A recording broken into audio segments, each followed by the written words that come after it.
દિલ્હી ખાતેની AI summit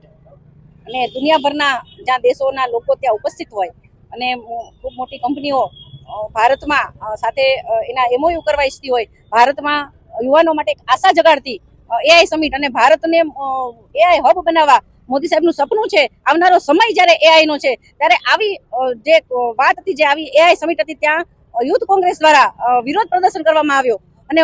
એમાં જ્યારે કોંગ્રેસ યુથ દ્વારા આવો વિરોધ પ્રદર્શન કરવામાં આવ્યો ત્યારે હું તમામ કોંગ્રેસના નેતાઓને આના માટે જવાબદાર ગણું છું. ખાસ કરીને રાહુલ ગાંધી અને સોનિયા ગાંધી જ્યારે કોંગ્રેસ પક્ષની આગેવાની લેતા હોય અને એમના યુથ કોંગ્રેસ દ્વારા આવો વિરોધ થતો હોય ત્યારે ખૂબ